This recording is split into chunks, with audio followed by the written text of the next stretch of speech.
why didn't it work out here, Ed? You know, I think there were a few reasons.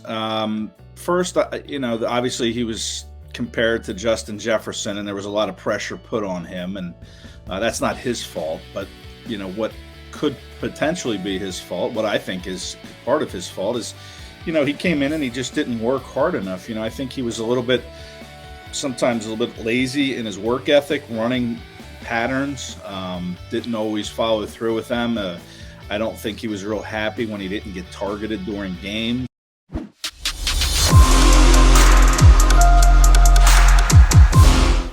Good morning, NFC East, man. Ed Kracz from Sports Illustrated here today, covers the Eagles on a daily basis, a good friend of the biz. Ed, how you doing, my man? Hey, good morning, Jeff. Congratulations on the new show. Good luck. Oh, I appreciate it. So, obviously, I brought you in here to talk some Eagles, and how weird was it in the building yesterday, not knowing who was on the practice squad, trying to figure that out, be your little Scooby-Doo, if you will, yesterday? Jeff, things were happening so quickly yesterday between them trading Jalen Reagor, of course, the big one, and then adding to the practice squad, and then, releasing Davion Taylor, former third-round pick, and then Jason Kelce and James Bradbury returning to practice, and Miles Sanders not returning to practice. So, things were really happening quickly. So it was pretty busy. But, of course, the big news is the trade of Jalen Reagor, really. Well, yeah, and that's the first thing I wanted to bring up. So why didn't it work out here, Ed? I think there were a few reasons. First, obviously he was compared to Justin Jefferson, and there was a lot of pressure put on him, and that's not his fault. But, what could potentially be his fault, what I think is part of his fault, is he came in and he just didn't work hard enough. I think he was sometimes a little bit lazy in his work ethic, running patterns, didn't always follow through with them. I don't think he was real happy when he didn't get targeted during games, and therefore he didn't always run out his patterns. I also think, he didn't stay in the best of shape. Remember last year he came in, he was out of shape. He failed his physical. So I think there were things out of his control, the Jefferson situation, and things that were under his control where, he just didn't work hard enough. I don't think that work ethic was there from the get-go. And I think both of those reasons are why it didn't work out for him. And that seemed to be his red flag at TCU, right? Didn't run his routes hard all the time. And I think a lot of people seem to blame the bad quarterback play, but it kind of carried over to the league. Yeah, it did. And, it's interesting that Howie was able to really get anything for him just based on that. I think if you would have taken Jalen Reagor maybe in the second round where he was probably projected to go, maybe things work out. Maybe he doesn't feel that pressure of having to come in and, perform like a number one pick. And maybe he doesn't take some things for granted and does work a little bit harder. But you hear all the time players competing with a chip on their shoulder, guys that don't get drafted where they thought they were. And I don't think Jalen really ever had that chip on his shoulder. He just kind of had this sense of entitlement that he was a number one pick and that he was going to make, the team for however long he was in Philadelphia. So, it just didn't work out for him. His numbers were pretty bad, to be honest, for a first round pick, only 3 touchdowns. And, he did have that electric 70-plus yard punt return in Green Bay as a rookie, which was, encouraging to see. But, beyond that, really didn't do anything. And now he's not here anymore. And it's ironic that he's with the team that took Justin Jefferson. I did think it was funny. I wrote an article for CBS Sports yesterday because I figured, Eagles fans wanted to know why Jalen Reagor was still on the team. This is before, probably an hour before he got traded, it got published. And, Nick Sirianni pretty much saying he's had a great camp, giving you all the political speak, I guess, on, why Jalen Reagor's on this team. But I'm sure you guys shook your heads at that on when Howie Roseman and Nick Sirianni were giving that spiel. Yeah. And, listen, that was one of my biggest surprises. I wrote something on my 3, kind of my biggest surprises off of, the cut down day, Tuesday. And one of them was that Jalen Reagor was still here. I had a couple people tell me that Howie was looking for a 4th round pick with it to become a condition, with it possibly becoming a third-round pick based on stats and playtime and stuff. And that was kind of the holdup, and that's what he wanted. And, I guess, he ended up getting a seventh. Maybe that was the sweetener. He did end up getting a fourth-round pick, but that can de-escalate into a fifth-round pick based on statistics. If Reagor doesn't meet whatever those stats or playtime percentages are, then it would become a fifth. And that's not till 2024 anyway. This, the seventh rounder, I think, is next year. But maybe that was the sweetener. And plus, I think he just wanted the roster spot, number one. And I think number two is he just felt like it was time to move on. He was a real logjam at that receiver position. And, Reagor was only going to really return punts, and he would have been kind of a break glass and emergency type player. And in other words, if something would have happened to, the first four players on this roster at receiver, Smith, Brown, Pascal, and Watkins, then Reagor would have seen some time. But he wasn't going to get a whole lot of time here, so why not get rid of him? And he came down a little bit in his price, but not much. I'm surprised he got that much. But, it's interesting, Jeff, because Tuesday evening when we talked to Howie and Nick, when he was asked about Reagor, they gave the response, and they were, Roseman was very glowing, hey, he's the only guy that practiced every day this year, and we knew we had to find a role for him. Wrong, by the way. It was right. That's exactly it. What was the role? It was a fifth receiver who returns punts, and not much of a role. But they seemed a little clipped in their answer. They talked and they said what they said, and then they stopped. Usually, Nick will go on and on and on about something, but he was even short in his answer. So I wondered if something wasn't in the works, and we've seen this before. Eric Rowe was a player back in 2016, a former second-round pick that was kind of surprising that he was still on the roster because, Jim Schwartz wasn't a big fan of his back in 2016. And then several days after the 53-man roster was turned in, the Eagles traded Rowe to the Patriots for a fourth-round pick. So, we've seen this before, obviously, where guys make the 53 and then they get traded a couple days later. So that was the case with Reagor. So now who gets this spot? Because Britton Covey, you got Deion Kane, Devin Allen. Devin Allen could be in the mix. Like who of those three, who's going to be promoted? Well, the only one that really returned punts is Britton Covey. And, right now, if the season opened in an hour, they don't have anybody return punts. So they've got to obviously find somebody that can do that. I don't know if there's anybody in-house.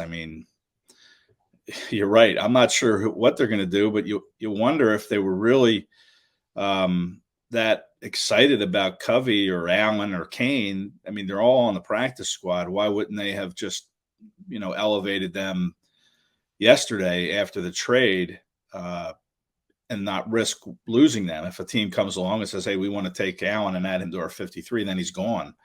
So it makes me wonder if they're going to go out and try to find somebody out on the waiver wire and bring him in because they need somebody, obviously. And I'm not sure they're that excited about Covey. Maybe Kenny Gainwell can do it if you want to stick with Gainwell. I've never seen him do it. He practices it sometimes, but he's never done it in a game to my recollection. So, and he's had a hard time catching passes this summer. So I'm not sure you want Gainwell. At least Covey can catch the football. And that's, ball security is a huge thing in the punt return game. And then whatever you get after you field the punt is gravy, is bonus. But it'd be nice to have some explosion back there. But I don't even know who's out there on the waiver wire. I haven't really studied, too many teams' moves since cut down day. But I would expect something to happen soon, Jeff. We're 9 games out here until they go to Detroit. So they need to get somebody in here that can do that. And they do have a roster opening. So, we'll see how that works out. Yeah, I see 2 roster openings on this team, honestly. Like you said, return man. And I guess they need another running back because they're going with 3 now. But they bring in Michael Pirine on the practice squad. And now I'm starting to think, okay, they might need a 4th running back in there. What say you? Yeah, I'm not sure you need 4 running backs on a 53. They like what they have at that position. And that, of course, is dependent on Miles Sanders if he can get back and play. And God, I can't believe he hasn't practiced. I mean, how serious is this hamstring injury? I mentioned we saw Kelsey come back. He had an elbow scope. He's back. James Bradbury had a groin that cost him a couple weeks. He's back. But Miles still stands there on the sideline throwing the ball up in the air and having playing catch with himself. So, it's a little frustrating, I think, if you're the Eagles, to see that, because I think they would want him on the field if he can come out and practice. So I think a lot depends on him, Jeff. If they're going to bring another guy in, it's going to be dependent on Miles Sanders' health. If he's healthy, and I still expect he will be, maybe we'll see him at practice later today. They're just going to ride with 3, and they're going to stash guys on the practice squad if they can, as, like I said, a break glass and emergency type guy if they need him. But they like Sanders, they like Scott, they like Gainwell.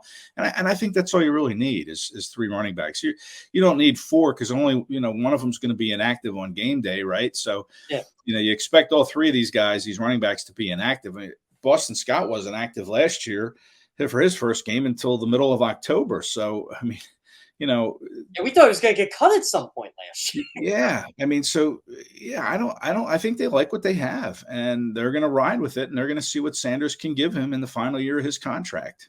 So it's funny with Miles Sanders too, right? Because next time I talked to Brian Westbrook, I got a joke with him about this. Can you imagine Twitter in 2007 with Brian Westbrook? It seemed like he never practiced the entire week. Then all of a sudden, Andy Reid would have him ramp up by Friday, and he'd play, and he'd get 150 scrimmage yards. It feels like that's going to be the case with Miles Sanders this year. Well, it might be. I'm not sure every player can do that. Just kind of flip the switch and get ramped up, on a Friday to play in 48 hours. I'm not sure. Brian was able to do it, but He's one of the rare breeds, though. Yeah, I think so. I mean, I'm not sure Sanders will be able to do that. I mean, listen, the guy has struggled to catch the football. The guy can sometimes fumble the football. And if you're not practicing and getting better and working on that technique of, holding the ball or catching the ball, I just don't see how you can just, all of a sudden flip the switch and be ready to go. If you're Miles Sanders, he needs to learn how to catch the football again. I mean, he still struggles with that. And we've seen it since his rookie year was phenomenal. 51 catches for over 500 yards. Catching the football, and you thought, my goodness, this guy's going to be, a Pro Bowl player for a few years here. And then it just kind of went downhill from there. And not practicing, I don't think, is a way to get any better with that. So here's another one I'm looking at too. The Eagles' third quarterback. They brought Ian Book. Jordan Schultz reported last night that they actually put in a waiver claim for Kellen Mond. They didn't get him because they were 19th in the order, but they settled on Ian Book. I got to watch Ian Book a little bit last year. I remember he started the Monday night game, but it just seems like he was a better option than what they had. Well, let's face it, neither one are very good. I mean, really, what do you I mean, we're talking about a third-string quarterback here. Kellen Mond, Ian Book, whoever it is. If you're playing them on a Sunday afternoon in the fall, then you're in big trouble. So, can they be developed? Yeah, I guess. I mean, maybe you can develop them into a backup if you were to, lose Minshew or decide to trade Minshew, and you think, hey, Ian Book, man, he looks great on the practice squad. Let's put him at number 2 as our quarterback. I mean, I don't know. I'm not sure I see that. They're just kind of an emergency situation guy, and you try to develop them, but they're not the answer. And really, what difference does it make, Kellen Mond or Ian Book? They're both very average to below average quarterbacks. And I don't mean any offense to those guys by that. I mean, I talked to Ian Book during his pro day on Zoom, when they were doing the Zoom pro days, back during the pandemic. And, he was a big fan of the Eagles. The Eagles, he talked about the Eagles having worked him out. And I thought, maybe he'll come to the Eagles. And he won, he took Notre Dame, I think, to 2 college playoffs, right, during his tenure as a quarterback there. So great college quarterback, or very good college quarterback. But, it's a big step up. And Kellen Mond, he's got some mobility, maybe similar to Jalen Hurts. He can make some things happen with his feet. And that's probably why they liked him a little bit, to try to claim him. Lost out on the claim to the Browns. He went to the Browns, but, maybe that's what they saw in him, is maybe, they could develop him into something, maybe kind of a Jalen Hurts light, if you will. But again, I'm not too concerned or worked up about it. I can't believe they're keeping 3 quarterbacks on the 53, to be honest. Yeah, they're keeping 3, and the Cowboys are keeping 1. I mean, no one was going to claim Cooper Rush or Will Greer, let's be honest. But right.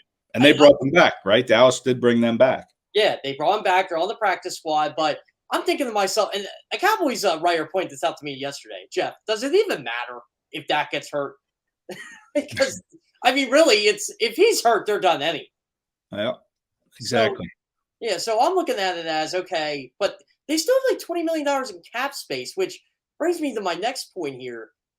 Tony and I were talking about this. Jason Peters, he might go to the Cowboys, and they have money to spend, and their left tackle situation just doesn't look good, Ed. Yeah, no, it doesn't. When you're bringing in Jason Peters at 40 years old, who, I mean, I know he started 15 games for the Bears last year. The Bears weren't good. I mean, there was some footage out there of Peters just getting burned around the outside with speed. Yeah, bring him on. I mean, if you're the Eagles and the Eagles fans, you hope the Cowboys sign Jason Peters. I mean, I don't think he has anything left, to be honest. And that's a real desperate situation in Dallas. If they're trying to bring in a 40-year-old left tackle who should have retired 5 years ago, good luck. That's just, to me, that's not the answer. And I think if you're Hassan Reddick with that speed coming around the edge on Jason Peters, that's advantage Eagles, in my opinion. So, listen, I know they're in a hard spot. They didn't bring back Olay Collins. He left for Cincinnati, and, they had some injuries. I think Connor Williams was also gone, or Connor McGovern. Yeah, Connor Williams is in Miami now. Yeah, he's gone. So, I mean, they just didn't do a very good job of fortifying that offensive line. And, that's where I guess Eagles fans are a little spoiled. I mean, you look at the offensive line that the Eagles have had in place, for the last decade, and it's phenomenal, and they continue to add pieces and prepare for the day when guys like a Jason Peters is just not effective anymore. And, we've seen it with the drafting of Cam Jurgens at center for the day when Kelsey retires. We've seen it with Landon Dickerson coming in as a second-round pick. So, that's one thing that the Eagles fans, are spoiled by, is a great offensive line. Cowboys just kind of dropped the ball in that department, in my opinion. And even Dak Prescott not having a backup. I mean, let's face it. If Dak goes down, they're in trouble. But that's because their backup quarterback situation is so bad. If you're an NFL team, you want to at least have a capable backup that can go in and give you a chance to win games. I mean, Ben DiNucci came in here last year. He was horrible as a backup, right? Yeah. I mean, the Eagles face some pretty bad backups, but the Eagles have a good one in Minshew. You see in Indianapolis, Nick Foles is backing up Matt Ryan. I mean, Jimmy G is going to back up Trey Lance in San Francisco. I mean, there are good backup quarterbacks out there. So the Cowboys not only dropped the ball in the O-line by not, continuing to draft and throw resources at that position, and they don't have a backup quarterback. And I mean, there aren't many great ones out there that can come in and do it. But if you're the Cowboys and you think you have a roster that can win now, you better have a good backup plan just in case something happens to Prescott. Yeah, the Colts kept Sam Ehlinger, and Frank Reich and Chris Ballard pretty much said, look, he had great preseason. Yeah, we have 2 quarterbacks, but we knew he would have got claimed on waivers if we cut him, so we're not cutting him. He's our guy. He's the guy we drafted, we invested in. And you're right, the Cowboys just haven't done that. For some reason, they think Cooper Rush is some answer, and he's been waived by them a bunch of times. He's been waived by the Giants now. I'm surprised they didn't try to bring back Andy Dalton at some point this year. I mean, he was a free agent for a while. Yeah, that's a good point. Where is he, in New Orleans now? Yeah, he's in New Orleans. Yeah, so the Eagles may play him in December, I think. Isn't that when New Orleans comes here? Is late in the season. So it's what Jameis Winston's going to look like down there. But Andy Dalton, there's a guy that can come in and win you some games. I'm surprised the Cowboys really didn't do a better job in that area. Quarterback. Their method of roster construction was really weird. Like, they kept all their defensive line, which is fine because that's the strength of their team. But wide receiver, they're not really that deep in. It's Jalen Tolbert's not had a good preseason, but again, look who's throwing him the ball. Maybe he's going to be better with Dak. I don't know what went on in Oxford there, but outside of running back, defensive line, cornerback, there's not much to. Well, I guess linebacker too, but you're looking at the Cowboys, you're like, wow, they got a lot of holes on this team. Yeah, you mentioned the D line. They lost Randy Gregory. They thought they were bringing him back, and he ended up taking more money or whatever it was, the situation, again, going to Denver. So, he's a big loss on that defensive line. Leighton Vander Esch, I know, he's had the injury history, I think. He had a good camp, though. So he had a good camp, yeah. And, of course, Micah Parsons, really came on the scene last year. He's so good and so fun to watch. But, yeah, and Trayvon Diggs, back on that in the cornerback spot. What do you have, 55 interceptions last year? Anthony Brown's a good number 2 corner. I think a lot of teams would take him. Yeah. So, I think their defense is still pretty good, and everybody's kind of, thinking the Cowboys aren't going to repeat. But I say not so fast. I think they're still going to be a good, above average team in the league this year, offensive line woes aside, just because I do like Dak a lot as a quarterback, and I love CeeDee Lamb, phenomenal. I like Dalton Schultz, their tight end. And I think the defense is pretty good. So, everybody's just overlooking the Cowboys and thinking, well, they're gonna fall on their face, and they might. Don't get me wrong, but I don't think they will. I think they'll be very representative, and I think they'll be in the hunt for the NFC East title for most of the season. A spoiler team, I think, is going to be the Commanders. Again, everybody's looking at Carson Wentz, and honestly, I don't think Wentz is going to be the downfall there. It's when I looked at their 53-man roster and was just kind of breaking stuff down for the show this week. I was like, wow, they got no one at linebacker. They had to bring back John Bostic, who just got cut by the Saints, so they're desperate there. And outside of Kendall Fuller and I forget who their other cornerback is, but they got 2 good starting cornerbacks. But Benjamin St-Juste is like their backup. It seems like the defense ironically, could be Washington's downfall if the line doesn't get any pressure on the quarterback. Yeah, it could be. It very well could be, and they put a lot of resources into that D line. I mean, Chase Young, he's still out, right? I mean, I think it's going to be Casey Toohill. It looks like he's going to start. Yeah, Eagles 7th round pick from 2020. And the Eagles wanted to get him back when they cut him. They tried to, sneak him through waivers and then bring him back. But credit Washington there. They jumped on him. And, it'll be interesting to see Casey too. But, yeah, the Eagles aren't playing Chase Young in that first game in week 3. That game comes up quickly. But I loved Brian Robinson coming out of the draft. And, I got to say, I like Jalen Tolbert a little bit too from South Alabama. I liked him coming in, so maybe he can develop as the season goes on. But Brian Robinson, to me, was a guy I thought the Eagles should have tried to draft. Very unfortunate what happened with him getting shot in a carjacking situation there in Washington, and hopefully he can return this at some point this year. It sounds encouraging that he probably will be able to return, thankfully. But that offense might end up being better than the defense. I don't know. I just don't. I mean, I think they have some offensive line issues too in Washington. I don't know who their tight end is. Well, Logan Thomas is probably going to start the year on the pup. I forget if they actually did or not, but he's been coming up slow with the ACL. But you're right. Like they kept 5 tight ends because their backups are hurt. So I mean, Carson Wentz likes tight ends. Yeah, and let's face it, the NFL season, the way it's set up right now, is you don't play much in the preseason, right? So September is kind of like preseason take 2. So you want your guys to get healthy. You want to see what you have in-house. And then, you hope in October, November, you're ready to ramp it up. So, maybe by then Logan Thomas will be good to go and Chase Young will be back. And, I could see maybe the Commanders being a better team as the season goes on. And this is Carson Wentz aside, we'll see where he is as the season goes on too, if he's able to stay healthy. I know he was last year, but you hope that, they get some guys back and that once October hits, you're ready to start rolling. And, you could say the same thing about the Eagles a little bit too with, I guess, Miles Sanders, who knows what's going to happen with him, but you want your guys to be able to be healthy going into the deeper part of fall.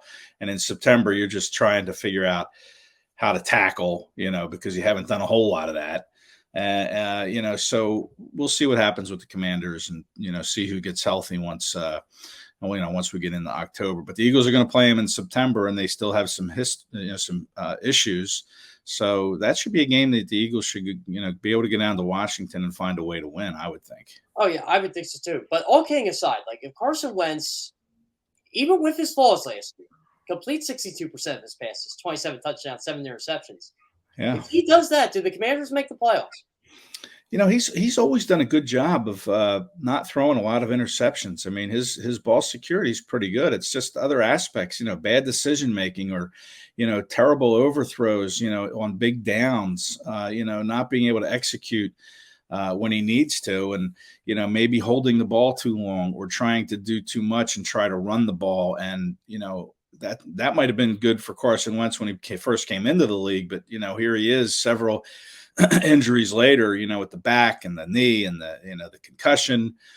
He's just not the same quarterback. He has to change his style a little bit. But the one thing he does do is he throws touchdowns and he doesn't throw a lot of picks. And if he has a 27-7 season again, I mean, we saw it with the Colts. They didn't make the playoffs. They had a shot to do it.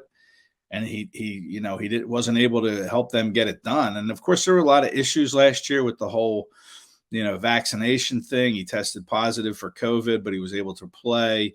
So those issues I don't think will be around now this year. So, I think if he does that, the Commanders could sneak in there and surprise. Maybe I don't see them winning the division. I'd be surprised at that, but maybe they can sneak in and somehow grab a wild card spot. But there are too many question marks right now as we sit here on the 1st of September to say, hey, yeah, they're going to be a good team. I don't see that right now.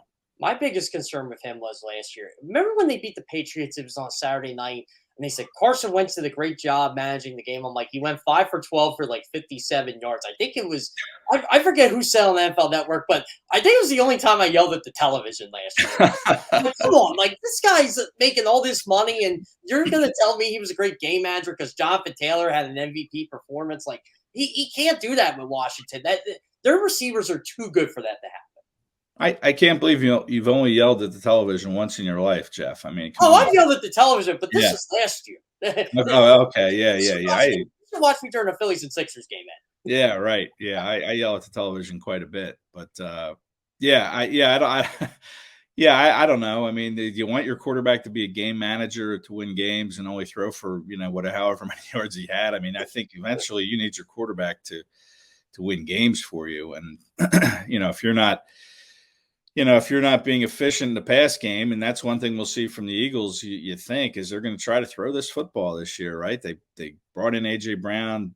Hurts is, you hope he takes that step. So you need your quarterback to win you games. And, if Carson Wentz can't do that, if he loses you more than you win, then obviously it's an issue. And he's running out of chances. And I know in Washington, the GM came out and said, hey, he stabilized the position for us.